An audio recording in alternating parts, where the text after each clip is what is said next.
Olá, muito boa tarde para você que nos assiste. O Consulta ao Doutor já está no ar. Hoje você aprende junto comigo sobre emagrecimento saudável. Tem ainda bate-papo sobre ablação por radiofrequência no tratamento da tireoide e bate-papo sobre dependência emocional. Estou te esperando através do nosso WhatsApp. O telefone é 11 3337 5886.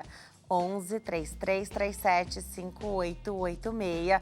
Nós estamos nas redes sociais, lá no Instagram, @TVHit, no Facebook é Hit TV Oficial e o nosso site, onde você acompanha toda a programação ao vivo em tempo real, é www.hittv.com.br.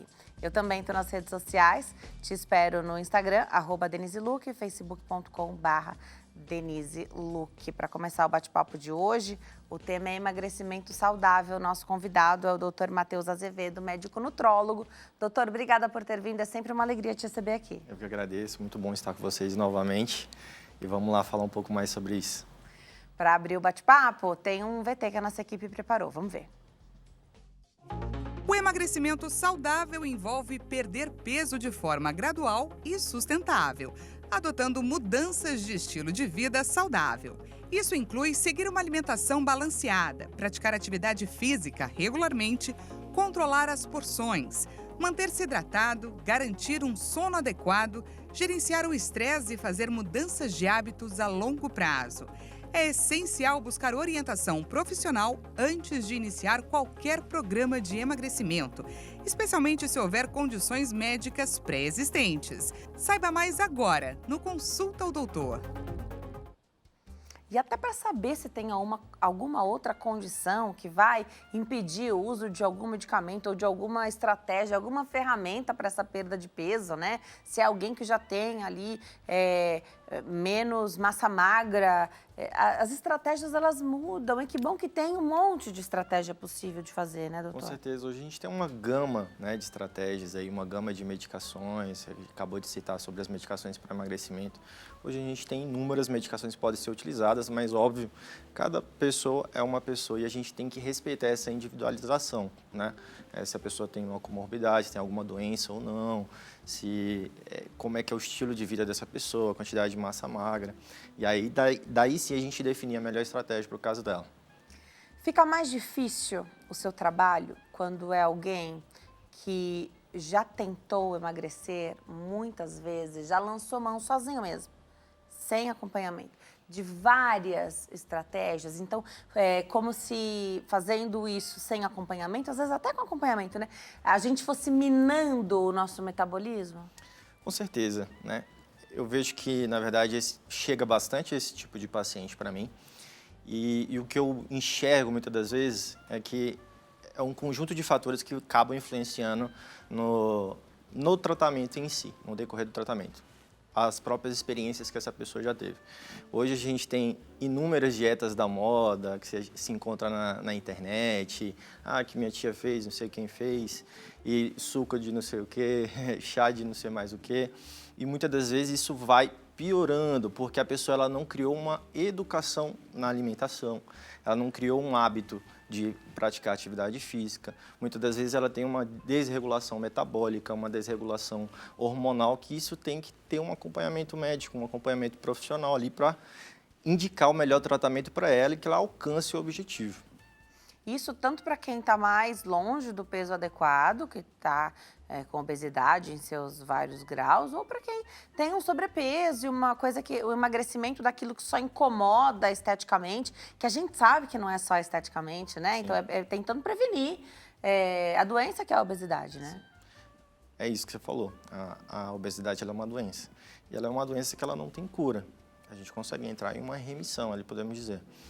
E repito, tem que ter muita individualização de cada caso, né? Então, existem casos que a gente, alterando ali o estilo de vida da pessoa, melhorando a sua alimentação, implementando uma atividade física na rotina dela, regulando o sono dela, isso já tem uma boa melhora, muitas das vezes ela consegue alcançar o seu objetivo. Tem outras pessoas que não, que aí a gente tem que lançar mão de mais estratégias.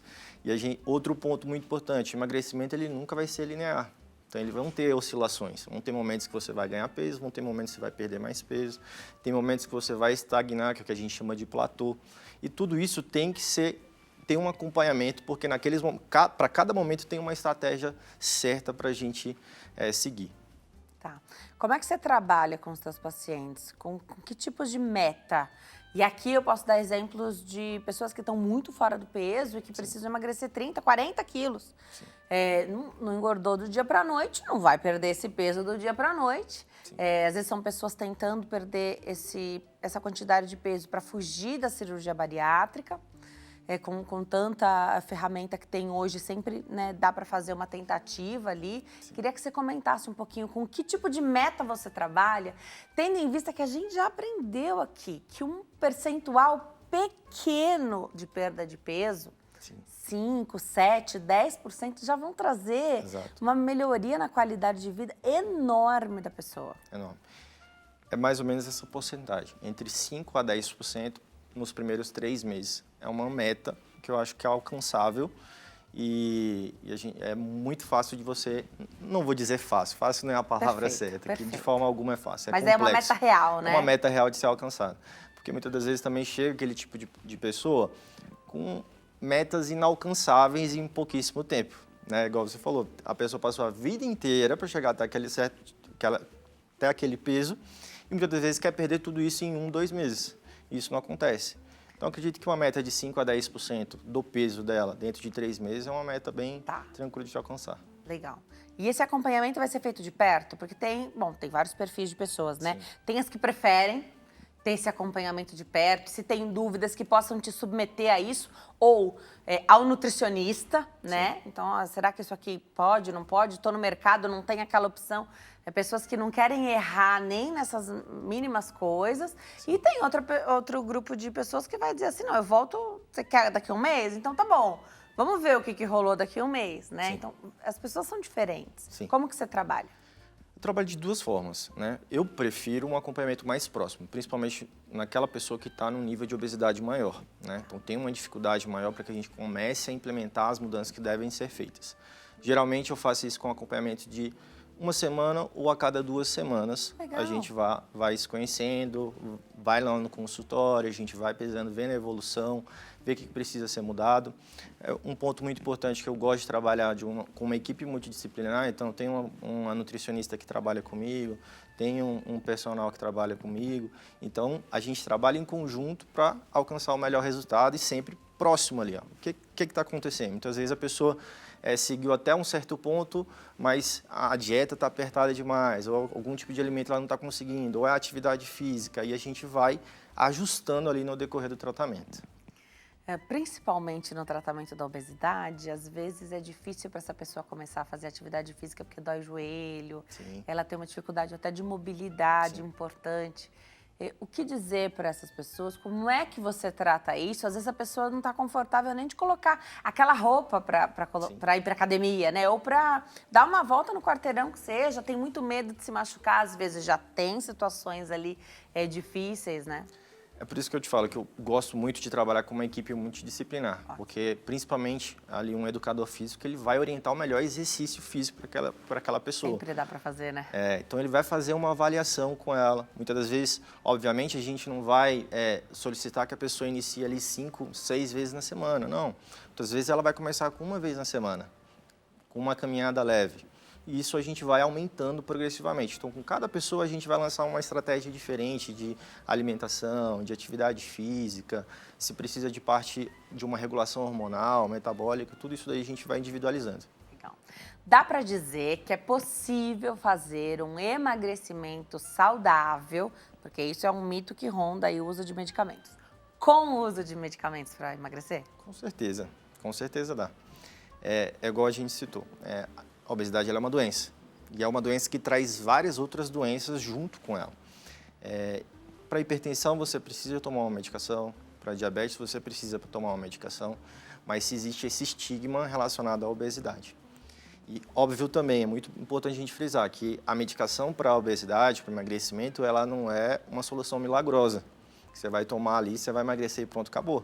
Sem as mudanças necessárias, atividade física, mudança de alimentação, regulação de sono, que vai te trazer uma saúde melhor, não adianta nada a medicação. Então, com certeza, dá para a gente caminhar junto aí.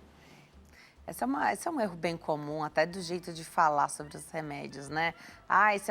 Esse remédio que está me fazendo emagrecer. Não.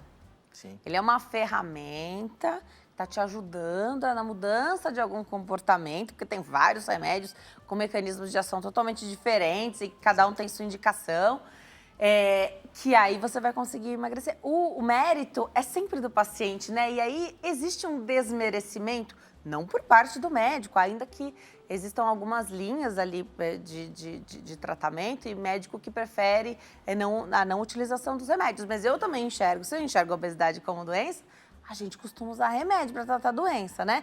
Então, lançar a mão do que tem disponível, que é seguro, com indicação e tudo mais. Mas existe um desmerecimento popular, né? E também, assim, se você volta a engordar depois, porque é muito comum largar o tratamento antes dele chegar ao final, e se não tem cura, onde está o final, né? Quando é que a gente atinge ali o final do tratamento? Muito questionável, e vocês têm falado muito sobre isso, do uso a longo prazo, inclusive, desses remédios, né? Voltou a engordar porque usou remédio. Não é isso, né? Então, assim, tem tanta gente fora do peso, tanta gente com sobrepeso e com obesidade. E as próprias pessoas que são candidatas a fazerem esses tratamentos acabam ficando preconceituosas, né? Verdade. Você falou maravilhosamente bem. Cria-se esse estigma até pelas pessoas que estão utilizando a medicação. Que muitas vezes, eu emagreci por causa da medicação. Não é. É igual você falou, ela é uma arma ali que vai te auxiliar durante esse processo, mas não foi a medicação que te fez emagrecer. Foi a sua vontade de mudar, foi o fato de você ter começado a comer menos, ou você começado a mudar seu estilo de vida e que te fez emagrecer, não foi a medicação. Mesmo se a gente pensar numa abordagem cirúrgica como é a cirurgia bariátrica, Sim. se você pensar que é só a cirurgia que vai fazer emagrecer, a surpresa vai ser grande no processo, né? Porque continua tendo que fazer os esforços. Vai ter mudança metabólica, mudança na absorção, né? Mas precisa continuar empenhado nesse tratamento. É mais uma ferramenta, né? Tanto que tem dados hoje que sobre a cirurgia bariátrica, que grande parte das pessoas que chegam para fazer e fazem a cirurgia, cerca de até 70% volta a ter o ganho de peso. Então, tem reganho de peso. Então, não adianta muitas das vezes você... beleza, tem pessoas que realmente têm uma indicação da cirurgia, mas se não fizer um preparo, principalmente psicológico, principalmente de iniciar uma mudança de estilo de vida, aquele peso ele vai voltar e muitas vezes volta muito pior.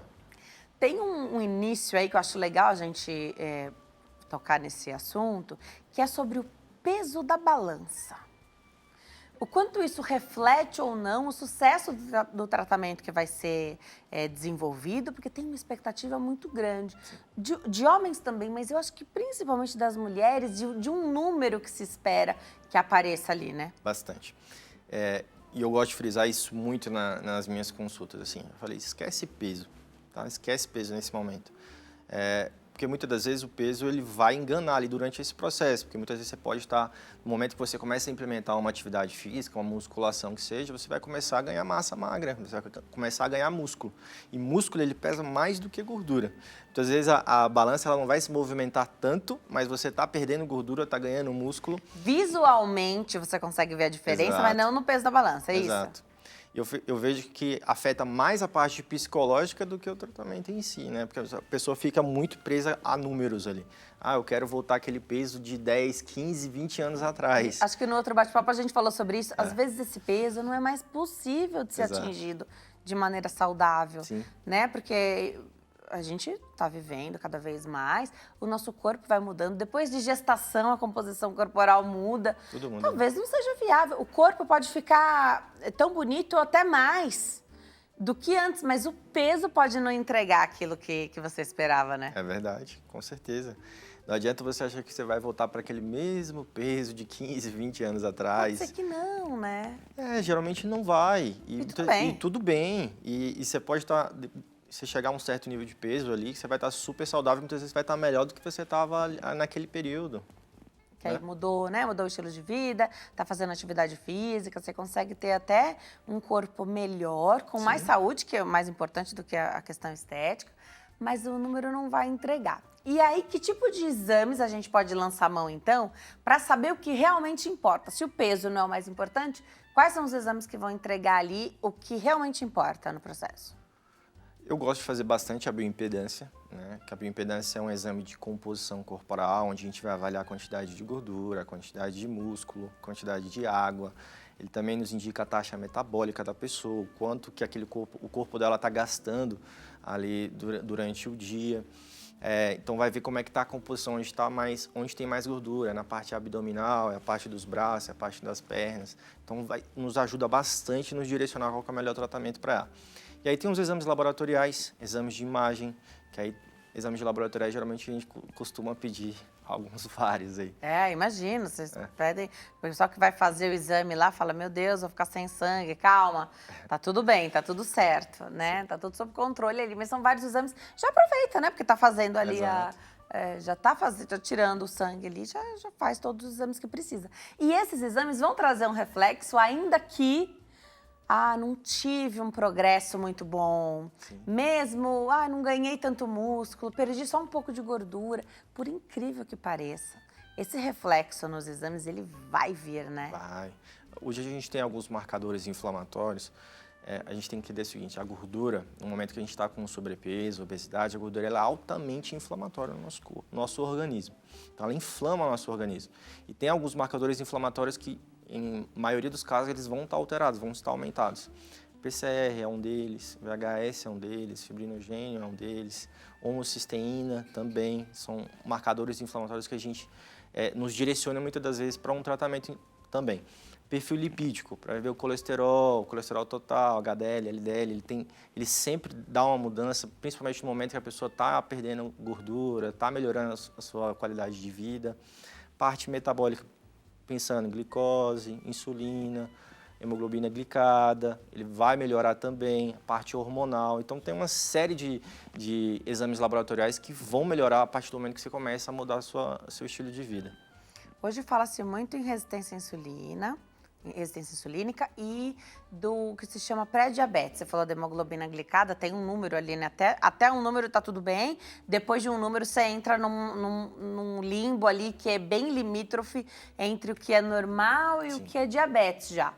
E muita gente volta, dependendo de como esse acolhimento em saúde se deu, falando, não, o médico falou que tá tudo bem, então só no nível de pré-diabetes, mas não é diabetes ainda. Mas se não mudar, a postura vai ser isso que a gente sempre bate na tecla aqui, né? Como que deve ser essa abordagem de entender que esse é o momento e tudo que puder lançar a mão ali, né? Aquele é o momento de fazer a virada, de retroceder aquilo. Eu gosto bastante desses 3 exames que você citou, né? A hemoglobina glicada, a insulina, a glicose. Ela sempre vai nos indicar como é que está ali esse estado, pensando em pré-diabetes, diabetes. Muitas das vezes vai nos indicar, eu sempre falo, tem pacientes chegando ali no limite do limite, e fala assim, olha, se continuar do jeito que está hoje, provavelmente você vai vir a desenvolver uma diabetes lá na frente, né? Então é um momento de mudança. E aí, nesses casos específicos, é muito relacionado à parte de alimentação, de atividade física. O excesso de carboidrato vai influenciar, o excesso de açúcar vai influenciar, uma alimentação inadequada vai influenciar, o sono. Então, várias coisas vão acabando influenciando. Então, na verdade, você vai trabalhar em todas essas frentes. Você falou aí de todo o acompanhamento interdisciplinar, né? E agora você falou do sono. Quem não dorme bem consegue nem emagrecer, né? Não consegue. Influencia diretamente nos nossos hormônios, regulação de estresse. Muitas das vezes a pessoa não está dormindo, está com uma insônia grande, vai aumentar ali a ansiedade. A ansiedade muitas vezes impacta diretamente na alimentação. Então tem pessoas que estão com um transtorno de ansiedade ou uma ansiedade mais aumentada que influencia diretamente. Ela começa a comer compulsivamente, gera até transtornos alimentares. O excesso de açúcar começa a descontar aquela ansiedade em alguns tipos de alimentos que podem trazer conforto naquele momento. Influencia diretamente ali no peso, né, nesse emagrecimento. Tá. E dá para melhorar a qualidade do sono, mudando tudo isso que você falou? E só, olha, vou dar exemplo aqui de mulheres que têm filhos pequenos e depois que a gente tem filho, o sono fica diferente, fica mais leve. Às vezes a criança não tá 100%, aí você fica semanas sem dormir bem, né? Sem conseguir aquele descanso. E a gente vai se virando, né? Tocando a vida, fazendo o que dá. Dá para fazer essa abordagem? Claro, tem que fazer atividade física, tem que comer melhor, mas dá para agir especificamente melhorando o sono sem usar um remédio propriamente, assim que todo mundo tem medo e quer evitar? Sem dúvida nenhuma. Porque existem várias coisas que podem impactar no sono, principalmente o estilo de vida, né? Uma alimentação inadequada, ela impacta diretamente no sono. A alimentação muitas vezes vai impactar no sistema gastrointestinal, no intestino. Se o intestino estiver funcionando bem, também vai impactar no seu sono. A parte hormonal também impacta no sono e o sono também impacta na parte hormonal. Então, essa desregulação metabólica, muitas vezes ela pode estar com um distúrbio também de tireoide, que o colega vai falar agora posteriormente. Isso. Né? Nós temos também a parte da própria, o excesso de insulina, que a gente chama de resistência insulínica, vai impactar diretamente, desregulação hormonal. Legal ter falado isso, porque o nosso VT de abertura abordou essa questão, que é fundamental ter o acompanhamento. Sim. Mas para quem está em casa e pensa, eu sei o que eu tenho que fazer, eu sei o que eu não devo consumir, o que eu devo consumir, da parte alimentar, e de fato a gente tem uma boa ideia, pelo menos do que a gente deve evitar e aquilo que a gente poderia colocar no nosso dia a dia que vai trazer impacto positivo, né? Então, Sim. de repente, não consigo tirar, mas colocar os alimentos que vão fazer a diferença, saladas, legumes, verduras, enfim. E aí eu acho curioso, porque como é que você sabe? Quando foi o último check-up que você fez? Né? Eu fiz antes de ter filho. Bom, mas aí já teve bebê, já tem a questão da privação do sono, tem a questão hormonal. Será que voltou tudo ali para os eixos? Né? Se estava tudo nos eixos, tem certeza que tudo voltou? Sim. Muitas coisas, a gente fica achando que 100% da culpa é nossa, e num acolhimento que a gente está falando aqui de excelência, né? Que é com uma equipe, um médico, trazendo tudo isso, você tira a culpa. Então não sou eu que sou preguiçosa, ou que eu tô sem força de vontade, é porque eu tô com falta de vitaminas e minerais, ou porque a parte hormonal tá desregulada, Sim. Né? Tem inúmeros pontos que chegam bastante, assim, é bem característico. A pessoa, doutor, não tenho vontade de fazer nada, não tenho vontade de levantar da cama, eu durmo mal, eu acordo cansada, eu tô sempre cansada, cabelo caindo. Isso aí tudo são sintomas de que seu corpo ele não está indo muito bem. Muitas vezes não é somente o peso que vai estar impactando isso, né? Então, queda de cabelo, a pele piora, começa a ter um excesso de gordura, principalmente na região abdominal, começa a ter uma desregulação hormonal, a pessoa que está com uma deficiência de testosterona, a mulher que está com até a mulher também, existe muito isso, mas a testosterona com mulher impacta da mesma forma. Muitas vezes a pessoa que está com deficiência, a mulher que está com deficiência de testosterona, os sintomas são bem parecidos do que o do homem também. Dá esse cansaço excessivo, fadiga, vontade de fazer nada. Então, se a gente não regular tudo isso daí, não adianta você achar que vai pela sua própria força, que não adianta. Né? É legal você ter falado da testosterona, falar do uso de hormônios, porque, não gosto de usar hormônio. Não é a mais. Sim. É só repor, é para ficar nos níveis bons, porque tá ruim. Né? Então, não é assim, não, porque mexer com hormônio é complicado. Tem que fazer com responsabilidade, tem que ter um médico encabeçando isso, com certeza, né? Decidir a via ali de administração.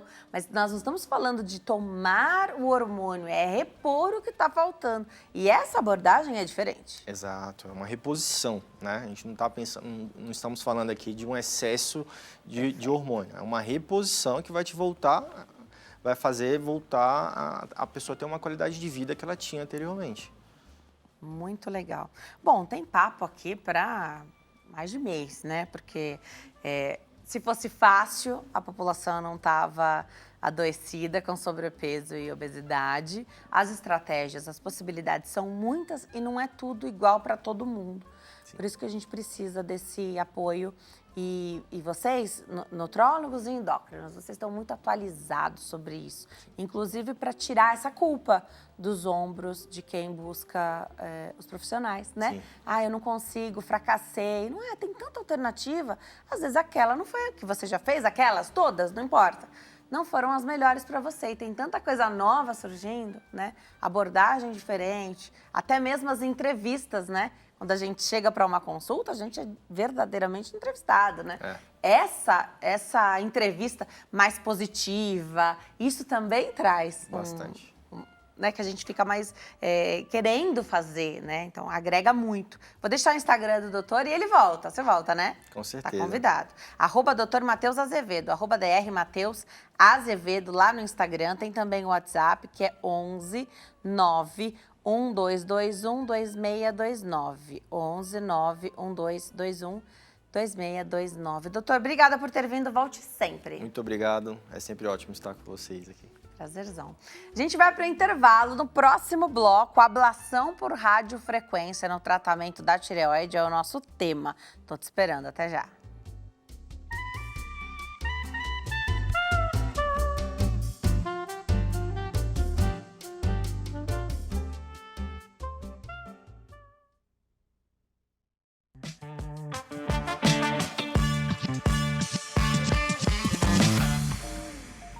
Nós estamos de volta nesse bloco para falar da ablação por radiofrequência no tratamento da tireoide.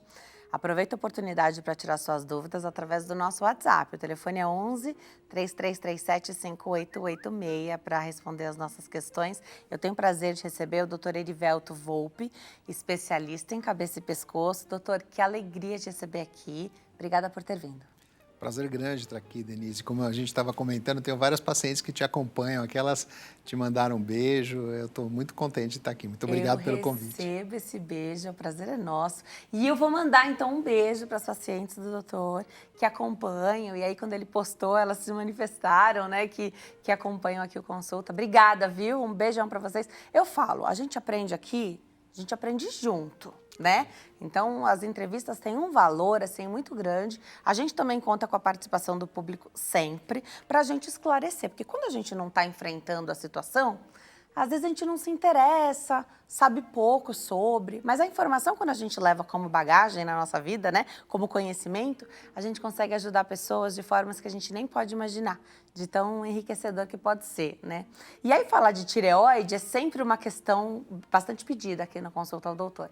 Então, para começar, queria que você explicasse o que é a tireoide, porque existe uma maneira de falar também assim, doutor, tô com tireoide, né? Então, um jeito de falar, será que a tireoide é o problema? A gente está falando de uma disfunção na tireoide?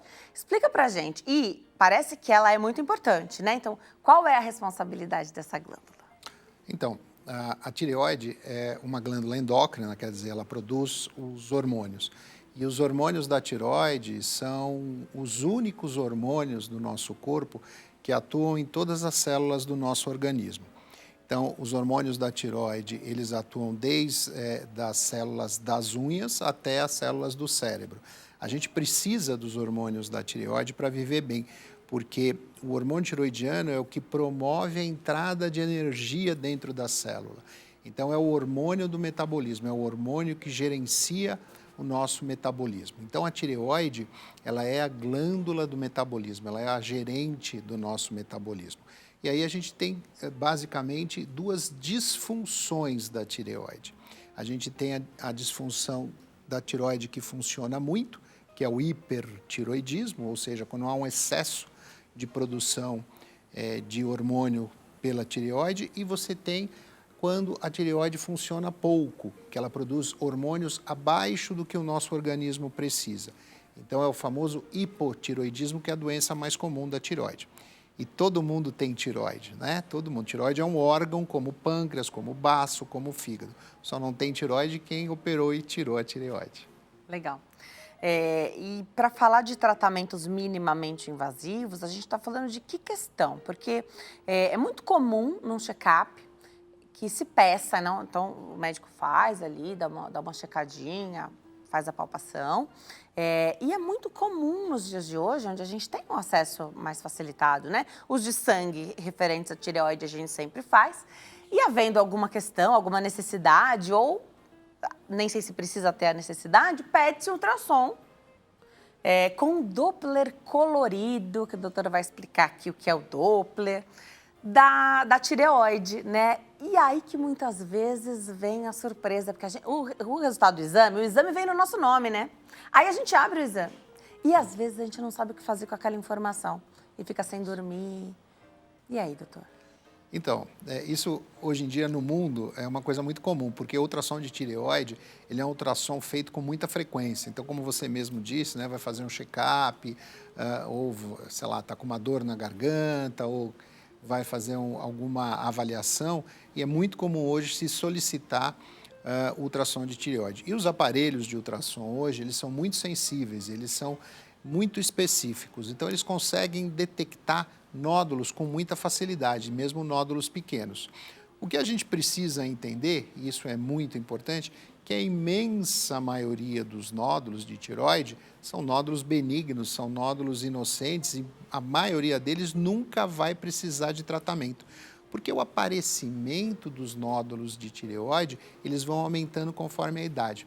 Então, se você pegar a população de mulheres na faixa entre 50 e 60 anos e fizer ultrassom em todas as mulheres, metade delas vai ter nódulo de tireoide. E esses nódulos são benignos. Agora, o importante, né, é que se classifique esse nódulo em termos de chance de ser alguma coisa mais séria. Por isso que existe uma classificação lá que se chama classificação de TIRADS, que não tem nada a ver com a classificação de BIRADS da mama, que muitos pacientes se assustam, né? Quando, mas eu tenho um nódulozinho de mama que é um TIRADS 2 e o nódulo de tireoide é TIRADS 3. E o Doppler, né, ele é mais um acessório que a gente utiliza no ultrassom, porque o Doppler estuda a vascularização da glândula.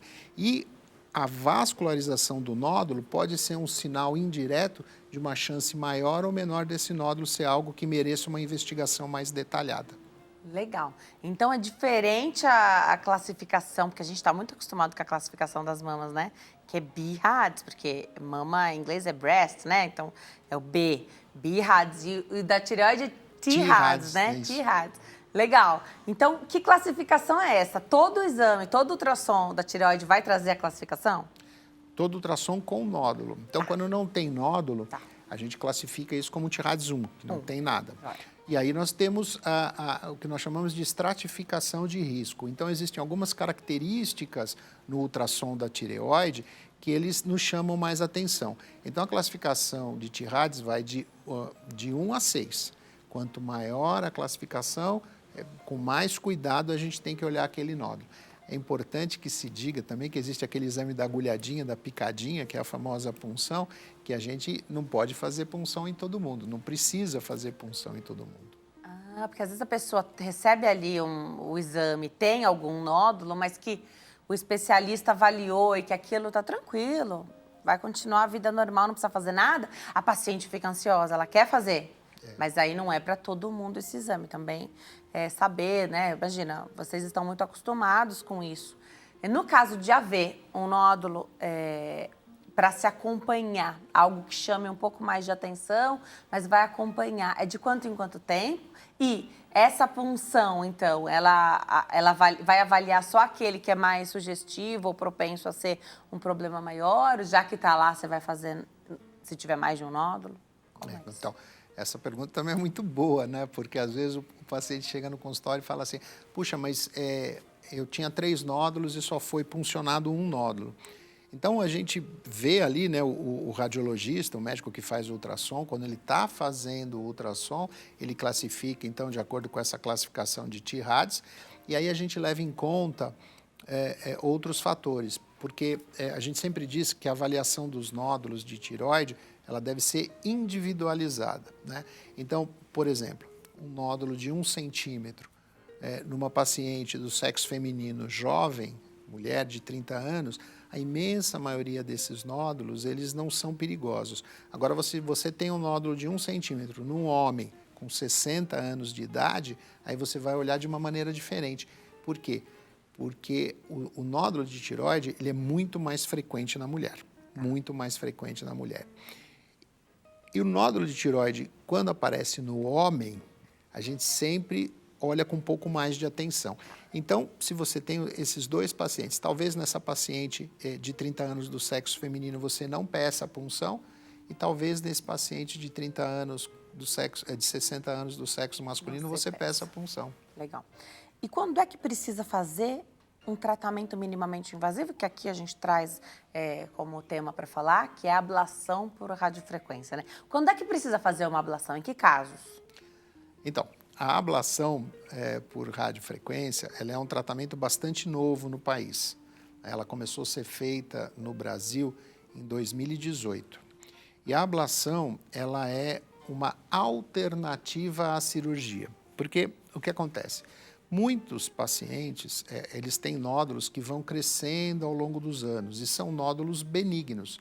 Mas esses nódulos podem incomodar, podem causar um desconforto estético para o paciente, podem crescer e comprimir estruturas que estão ao redor da tireoide. Então, antigamente o que a gente tinha? Tinha a cirurgia. E aí, quando você faz a cirurgia, obrigatoriamente o paciente, depois da operação, ele vai precisar tomar hormônio tiroidiano, né? Tá. E com os riscos inerentes à operação.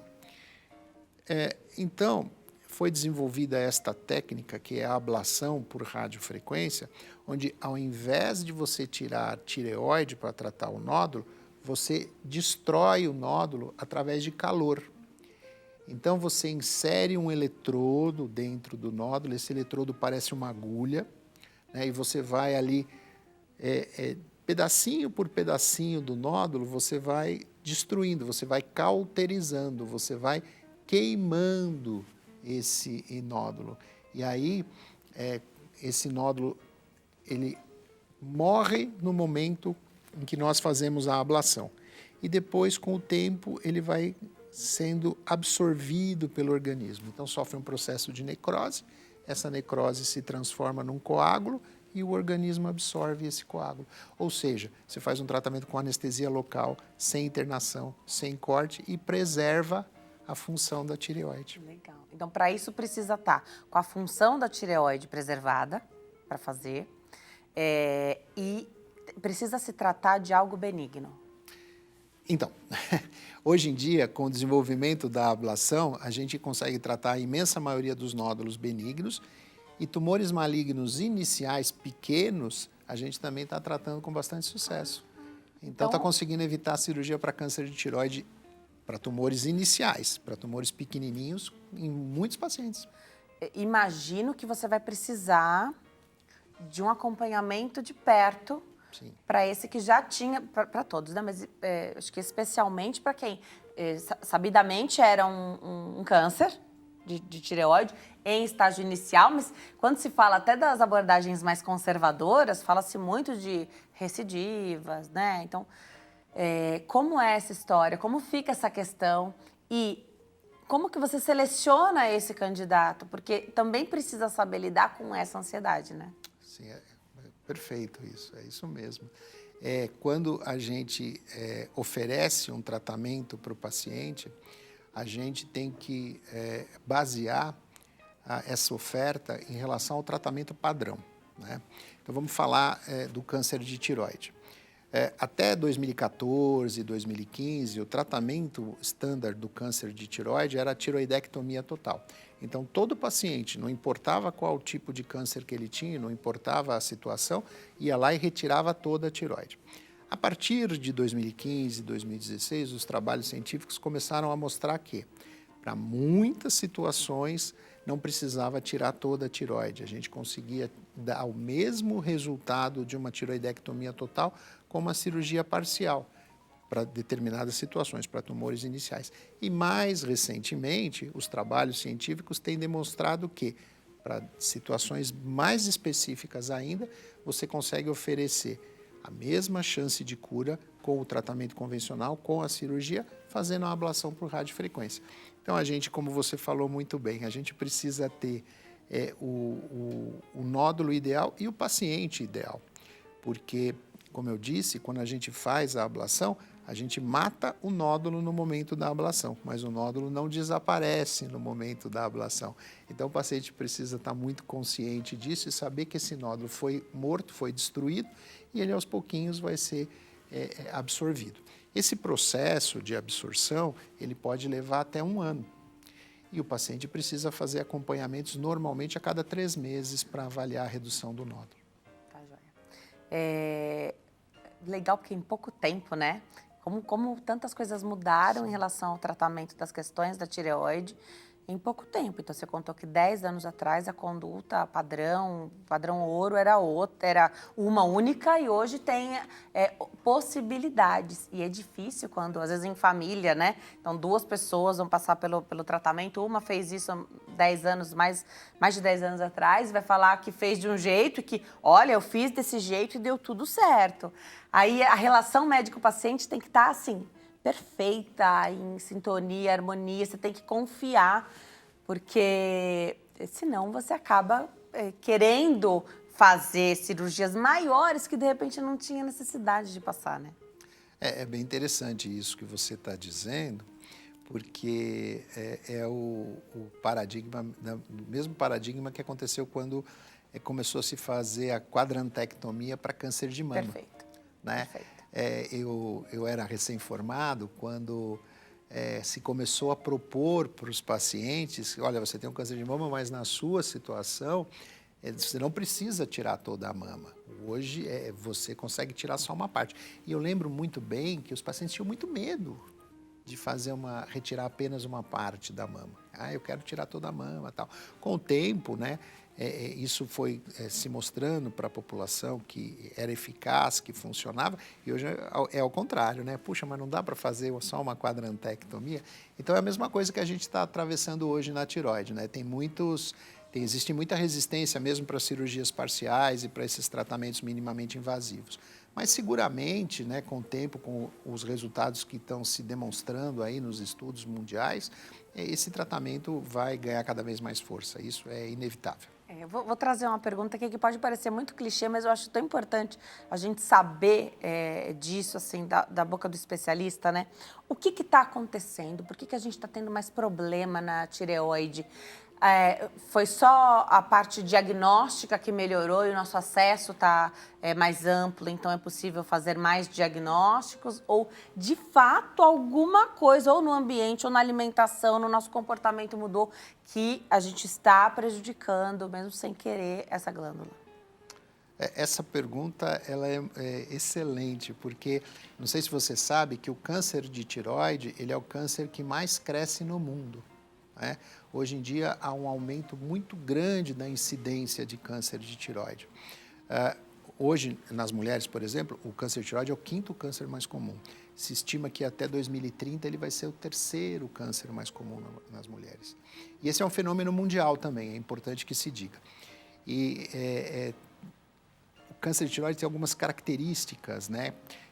Ele é um câncer que dá numa população, em média, mais jovem do que outros tipos de cânceres. Então, é bastante comum você ver pessoas de 25, 30, 35 anos com câncer de tireoide. É bastante comum, coisa que você não vê com outros tipos de câncer. E, embora o tratamento seja extremamente eficaz, a cirurgia consegue curar, ou nos casos mais iniciais, a ablação por radiofrequência, mas essa é uma pergunta que eu ouço, eu tenho 32 anos de consultório.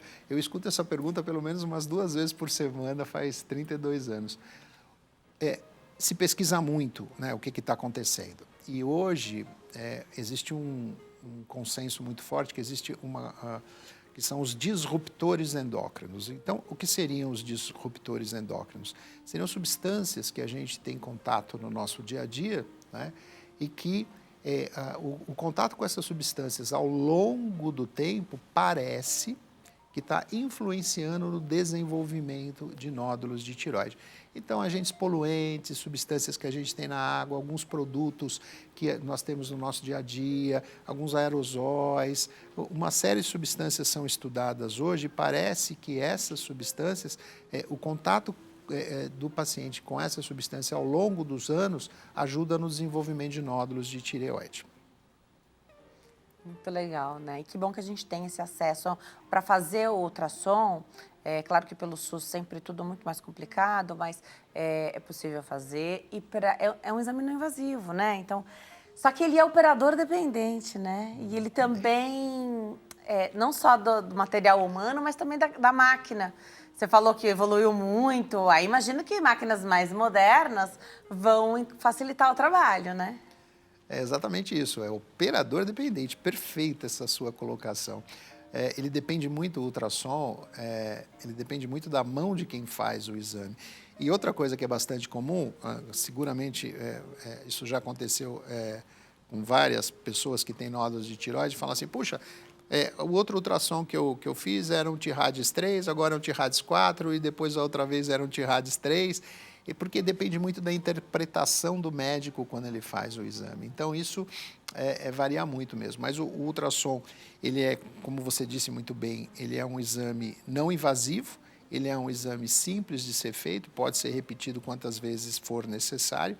E hoje, como os celulares, né, ele evoluiu muito. Então, cada vez mais... a gente tem mais informação quando faz o ultrassom. Então, a gente fala do Doppler, a gente fala da elastografia, agora está começando os primeiros trabalhos com ultrassom tridimensional. Então, a gente vai ter aí uma evolução muito grande nesses diagnósticos aí. Legal. Tem perguntinha do público, vamos colocar na tela, saber o que chega para nós? Através do nosso WhatsApp, pergunta do Márcio, aqui de São Paulo. Boa tarde.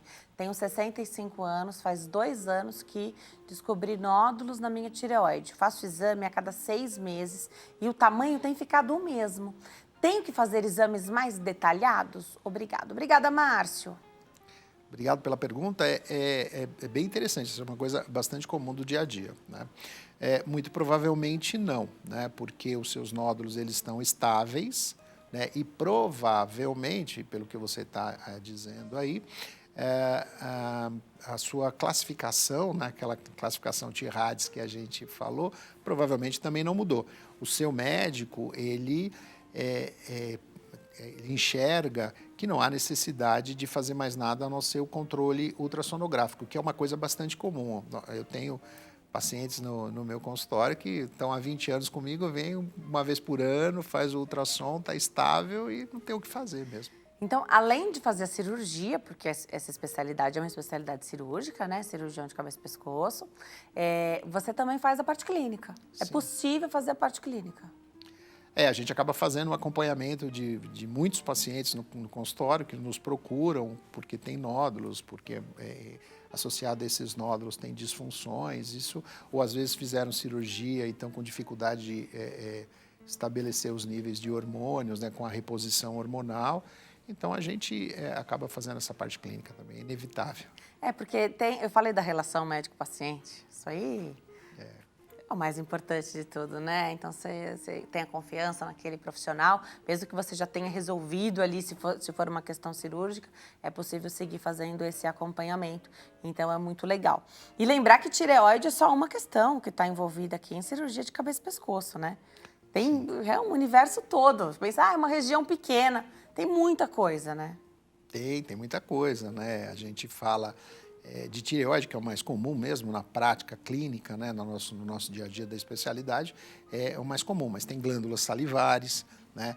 Tem tumores congênitos, tem tumores de pele e tem a parte de câncer do trato aéreo digestivo alto, câncer de boca, câncer de laringe, câncer de faringe, câncer dos seios paranasais. A especialidade é uma especialidade eminentemente oncológica, né? Nós lidamos muito com câncer no nosso dia a dia. E hoje em dia, aproveitando essa deixa, a gente está lidando muito com pacientes com câncer HPV positivos também, que é uma coisa muito comum hoje em dia.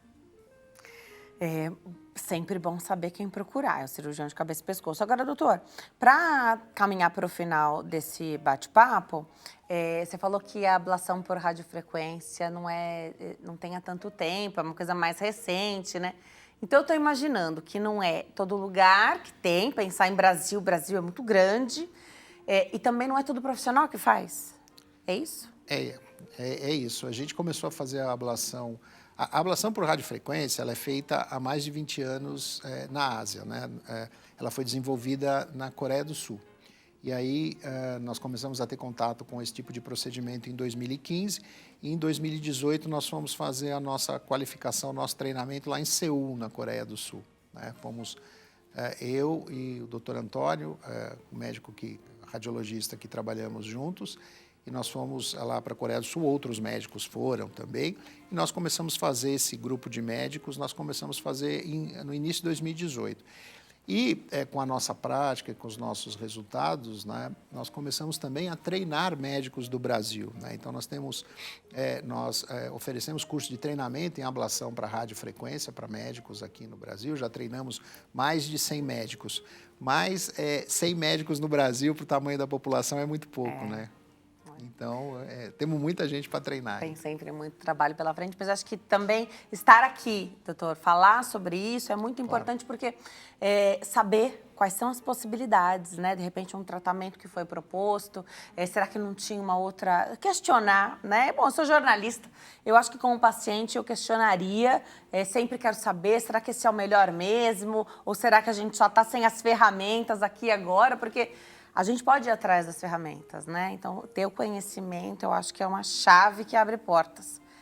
É isso mesmo. Eu vou deixar seus contatos aqui, mas você volta, né? Se você me convidar, eu volto. Foi muito gostoso a nossa conversa. Convidado já, foi mesmo, muito bom. O Instagram do doutor é @dr.volpe.erivelto. Então, @dr.volpe.erivelto, lá o perfil do doutor no Instagram. E tem também o telefone, que é o WhatsApp, que é 11 9 8441 9592. Então, é 11 9 8441 9592. Volte sempre, doutor, adorei te receber. Um grande prazer estar aqui. Muito obrigado pelo convite. Até a próxima. Até a próxima. A gente vai para o intervalo. No próximo bloco, o nosso bate-papo também é muito especial. A gente fala sobre dependência emocional. Eu estou te esperando. Até já.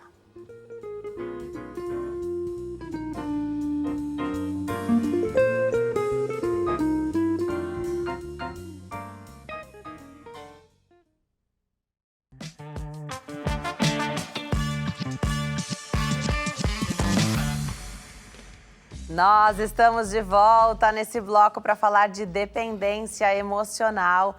Quem tira as nossas dúvidas, nossa convidada é a queridíssima doutora Veruska Gendov. Ela é psicóloga. Doutora, seja bem-vinda, é sempre um prazer te receber aqui. Eu fico muito feliz, eu amo demais vocês, você sabe disso, é um prazer estar aqui com vocês. Nós também, o prazer é todo nosso. Falar de dependência emocional hoje é muito importante. A minha primeira pergunta é a seguinte: em que cenário surge, nasce ou se cria alguém que vai se tornar uma pessoa dependente emocionalmente de alguém? Você sabe que tem uma interferência muito grande do meio onde as pessoas vivem. A forma como esse filho se sente amado, a forma como é construído os relacionamentos afetivos na família, a leitura emocional que é feita, formalizada durante todo o processo de desenvolvimento. Então, desde criança, desde nascido, desde o ventre da mãe, essa criança ela sofre interferências emocionais por conta da forma como essa gestação caminha, a forma como essa família lida. E eu vou dar alguns exemplos que são muito claros para isso. Por exemplo, imagina uma gestante que, de repente, não se comunica muito com as pessoas, que, de repente, não convive muito com o marido porque trabalha e o marido não tem o costume de conversar com essa gestante, é tudo muito corrido e essa gestante leva uma gestação solitária. Esse sentimento da gestante, essa forma como essa gestante lida com a gestação, quando essa criança nascer, ela não vai ter referências de memória de voz de outras pessoas, do afeto, da conversa, ela não vai ter essa referência. A gente precisa lembrar que um bebê, quando ele está sendo gerado ali dentro da barriga da mãe, a partir dos 5 meses ele já começa a criar memória, ele já começa a escutar, ele pode não ter compreensão porque é um feto, mas ele sente a interferência das tensões nervosas dessa gestante, dos sons que acontecem fora dessa gestante. Então, imagina uma outra gestação onde o pai conversa todo dia: oi, meu filho, como é que tá aí dentro? E tem uma comunicação com essa mãe, e a avó conversa com a mãe, e toda a família se comunica, essa mãe ouve música. Então, essa criança vai ter um outro tipo de memória. E quando ela nasce, ela já vai ter referência de reconhecimento da voz do pai que conversou a gestação inteira, a voz das pessoas que estiveram mais presentes. Então, o acolhimento e o afeto dessa pessoa é completamente diferente da primeira que eu citei. E aí essa criança vai para a escola, como que são as relações com os amiguinhos, como os pais conduzem esse momento escolar. E aí essa criança se torna adolescente, como é que é esse convívio, como é que é essa transição da infância para a adolescência. Então, em todo o nosso processo de vida e de desenvolvimento, as relações externas, as relações emocionais, elas interferem diretamente na forma como a gente se sente amado. E principalmente para a gente que exerce uma fé, né? Se você cria o seu filho na igreja, se você leva seu filho, se você tem um exercício de fé, esse filho ele vai ter um outro movimento também com a vida espiritual dele, o quanto ele é reconhecido e amado por Deus, o quanto ele tem esse reconhecimento e esse amor que se completa dentro da nossa forma humana. Então, se a gente for parar para pensar, a dependência emocional, ela pode acontecer em qualquer uma dessas etapas ou todas elas. E aí, essa forma de enxergar o ser humano, ou de enxergar a sua fé, ou de enxergar a sua vida, vai interferir a forma como você vai se sentir ou não amado por você ou por outros. A forma como você se permite ou não numa sociedade ser amado ou não. Então, isso é bastante interessante, porque aqueles que sabem valorizar os seus conteúdos, os seus valores, os seus afetos, são aqueles que vão amar na medida certa, sem depender da validação de uma outra pessoa para isso. E aqui, puxando desde a infância, que você falou que são pontos importantes que a gente traz, né? A criança passa por uma fase em que só tá certo e só é verdade se a mãe disser. Então, alguém pode dizer, dar qualquer informação para a criança. Isso acontece muito em encontros familiares, né? Para quem convive com criança sabe. A criança vai lá e fala, é verdade, mamãe? É assim, é isso mesmo? A criança passa por essa fase. E aí, minha questão ok, essa é uma fase, é válido, é gostoso, né? Porque aí parece que só você tem a informação certa, que o que você fala é lei, é legal. E, ao mesmo tempo, é como conduzir isso, né? Sim. Então, assim, não é só o que eu falo que está certo. A informação e o conhecimento vão vir de outras fontes e eu preciso te ajudar a saber em quais fontes você pode também confiar, né? Exatamente. E aí, mães e pais que possam se apropriar mais desse momento e reverter isso, ao invés de ser uma fase, um momento que vai passar assim junto com o amadurecimento da criança, tornar isso uma coisa, precisa da minha validação. Ah, você quer comprar uma roupa? Ah, não gostei. Mas a criança gostou. Ou aí não é mais uma criança, é um adolescente, é um adulto.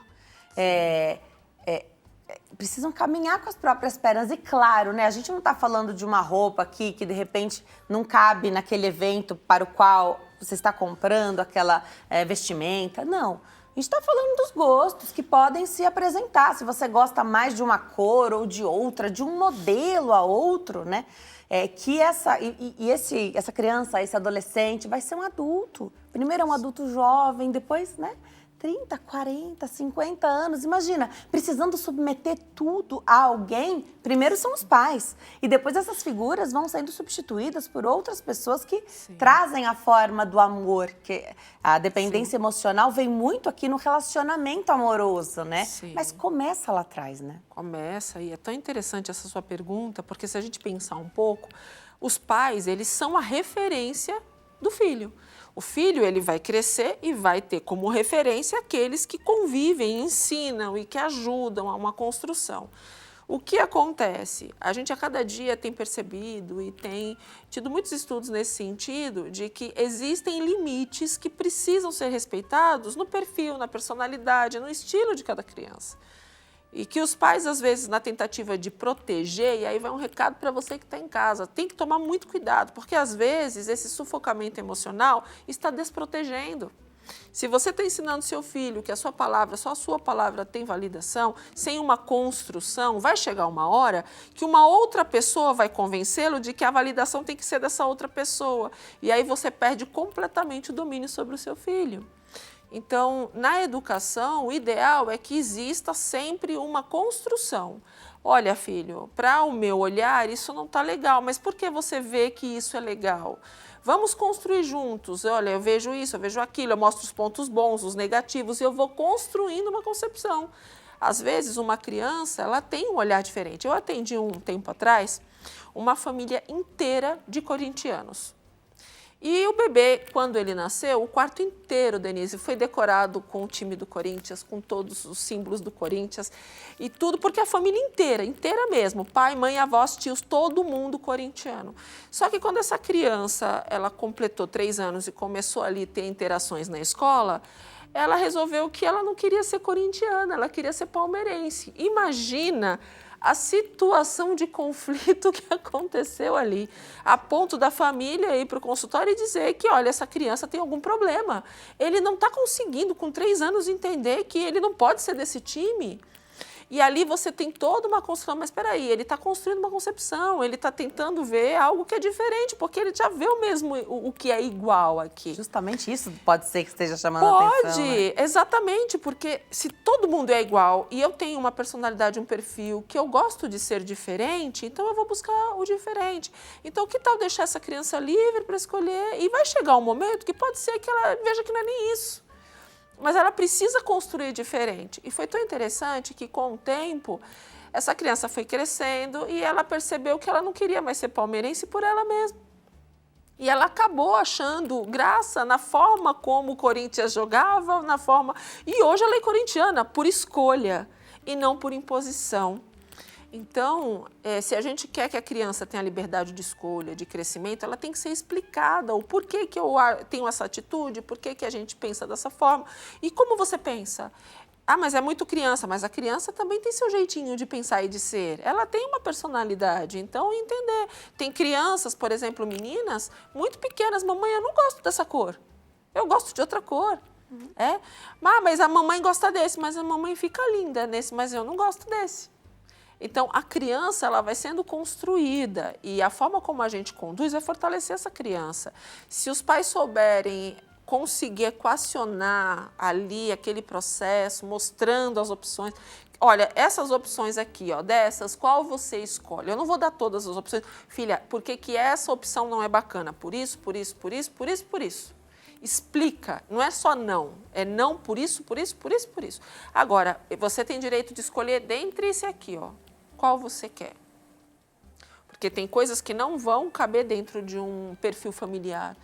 Então, você tem lá uma família cristã que tem um perfil, você tem uma família que tem um outro perfil, cada um tem seu perfil e a criança ela vai ter um leque de opções dentro daquele perfil para não ter atritos. Conduzir de um jeito que não seja sufocante. Exatamente. Né? Porque a criança vai querer, inclusive, desafiar aquilo que ela enxerga que ela não tem poder de escolher.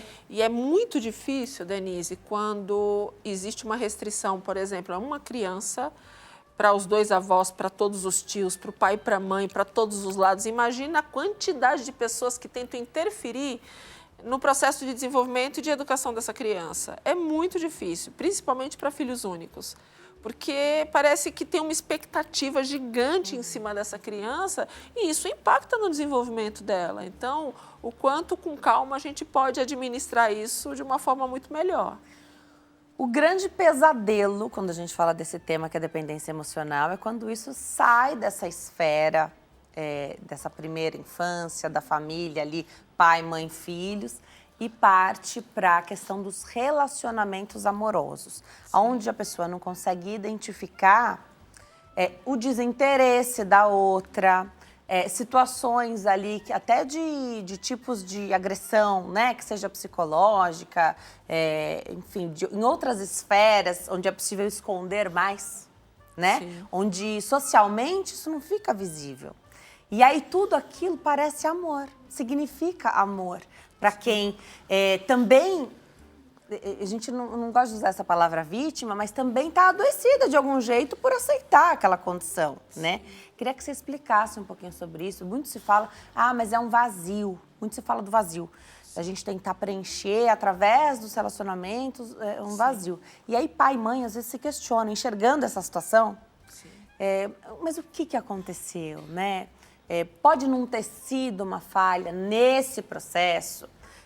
Explica um pouquinho. E como é que se desvencilha? Não é fácil, né? Acho que é um processo. Sim. Quando você tem pais e mães que prestam atenção no desenvolvimento e conseguem discernir o que é num processo ali que foi criado externamente, o que é um processo que pode ter vindo em alguma falha, alguma percepção, a gente sabe que tem uma quantidade de dificuldades, de deficiências que dificultam o processo de valorização interna. Então, quando os pais percebem, eles conseguem trabalhar isso.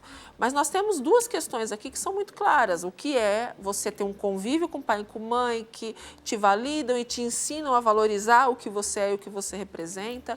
Esse vazio é um vazio de percepção de indivíduo. É eu sentir que eu existo, é eu sentir que sou importante, é sentir que o que eu penso, o que eu falo tem espaço, é eu saber que eu tenho valor, que eu sou uma pessoa que tem condições de ser amada.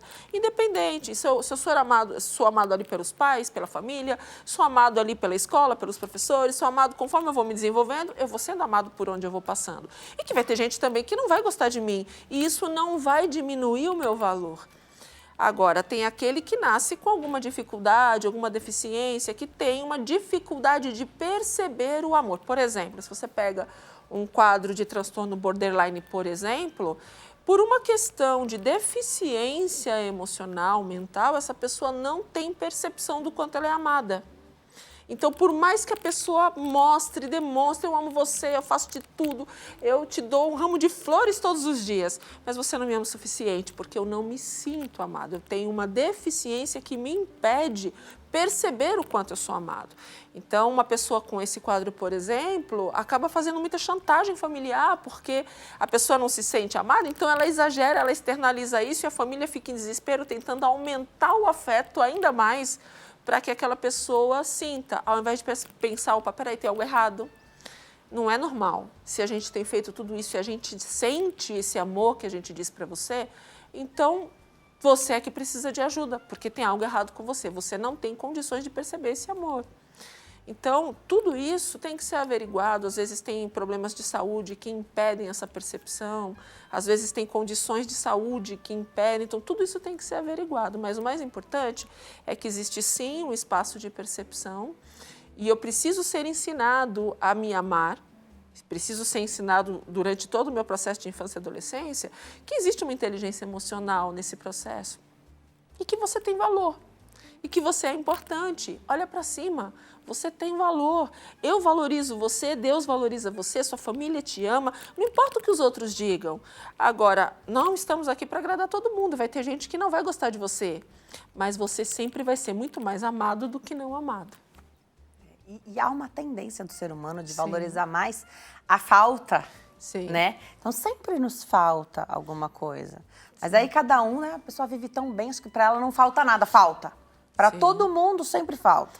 Mas quão mais valorosos são, né? Valorosas Sim. são as coisas que você tem do que a importância que você dá e coloca a luz nas coisas que te faltam. Não que a gente não deva correr atrás daquilo que está em falta e a gente quer conquistar. Mas já agradecer, faz essa analogia que é maravilhosa. Pega esse copo, como que eu vejo? Meio cheio ou meio vazio? A forma como eu sou educado, a forma como eu sou treinado emocionalmente vai fazer com que eu perceba esse copo da forma como eu enxergo. Muita gente vai dizer que ele está meio vazio. Eu já diria que ele está meio cheio. O quanto nós nos enchemos internamente, o quanto nós nos esvaziamos frente ao que os outros dizem. Se alguém chegar para mim e disser assim, mas esse copo está meio vazio, eu sei qual é a minha verdade. Eu não preciso necessariamente valorizar uma outra que tem uma visão diferente e inferior do que eu vejo de mim. Está muito ligado à autoestima isso, Exatamente. né? Da construção, daquilo que, como a gente se vê, como a gente Exatamente. se enxerga e quanta estima a gente tem pela gente mesma, né? Tem muita gente nos relacionamentos, Denise, que vive assim, querendo encher esse copo de amor, mas a pessoa quer sentir essa validação externa e não sente e começa a acreditar que não tem. Tem muitos homens e mulheres hoje que estão sofrendo em casa porque tem uma pessoa que se envolve afetivamente, ou namoram, ou casaram, ou são noivos, que parece que muito mais reclama e mostra os defeitos do que as qualidades. Ninguém é perfeito, mas nós temos qualidades. E se você tem um cônjuge que não mostra, está na hora de olhar nos olhos e dizer, ok, qual é a parte boa? Porque se você está comigo, tem uma parte boa. Qual é? Porque você precisa passar a olhar isso. E tanto de... Explica isso melhor, mas tanto de falar assim, olha, eu gosto que verbaliza, viu? né? Se faz falta o eu te amo, porque o eu te amo precisa ser cheio do amor mesmo, né? Só um eu te amo vazio não serve pra nada. Existem várias formas de demonstrar o amor sem que palavras precisem ser usadas e sem que essas palavras sejam usadas, né? Mas se isso faz falta, faz muita falta pra mim. Você pode dizer isso e o companheiro se esforçar, o cônjuge, né, o marido, a mulher, se esforçarem para suprir isso, ou enxergar que, olha quanta coisa, o café na cama, o cafezinho quente ali enquanto você está trabalhando, né, te cobrir à noite. Tem muito jeito de amar, né? As pessoas precisam saber que na verdade, todo casal, quando namora, já devia fazer um treinamento com os estilos de comunicação. Porque cada pessoa tem uma forma muito particular de demonstrar o que está sentindo. Tem pessoas que são mais visuais, então ela vai fazer coisas visuais, ela vai dar presentes, ela vai fazer coisas para que você veja o quanto ela te ama. Tem pessoas que são mais auditivas, então elas vão dizer a cada 5 minutos, eu amo você. Eu amo você, eu estou aqui porque eu amo você. E ela vai fazer com que a pessoa, de forma auditiva, entenda o amor que ela tem. Com palavras de afirmação, com palavras de agrado, com carinho verbal, com um apelido bem bonitinho. É a forma que ela tem para dizer que te ama. E tem pessoas que são mais sinestésicas, né? Então, essa pessoa sinestésica, ela vai levar o café quentinho, um café cheiroso, um bolo gostoso. Ela vai fazer de uma forma que a pessoa sinta o carinho através do olfato, através do tato, através do paladar. Então, isso é uma demonstração de afeto. E é muito triste quando a pessoa tem toda uma demonstração de afeto e o outro não entende a linguagem. E sem falar das linguagens do amor, que também são outras linguagens, né? Então, a gente tem que entender como eu me comunico e que linguagem de amor eu utilizo para que a pessoa possa acessar. Tem muita gente que diz, olhando nos seus olhos, eu te amo, eu te amo, eu te amo, mas está te traindo, está te enganando, então não te ama. Não é porque disse que te ama que te ama. E tem pessoas que não ficam dizendo eu te amo, mas elas ficam o tempo inteiro respirando você. Então, como entender essa linguagem? Eu até tenho um testezinho, Denise, para quem quiser depois, é gratuito. Só pede lá no meu Instagram, vai lá no meu Instagram e pede, que eu mando para você, eu te ajudo, porque é gratuito, gente. Mas é uma forma de você entender, nossa, então é isso que está acontecendo. E o teste é para saber qual é o estilo de comunicação. Ótimo. Eu mando um testezinho, a pessoa preenche, e aí eu repito, olha, você tem tal estilo e seu noivo, marido, namorado tem tal estilo. Então, vocês têm que se comunicar desse jeito. Você tem que apertar a tecla SAP para que ele entenda e ele tem que apertar a tecla SAP para que você entenda. Ninguém tem o mesmo estilo e não tem certo e errado. Cada um tem seu jeito. Se eu entendo o jeito do outro, eu passo a valorizar a representatividade de afeto.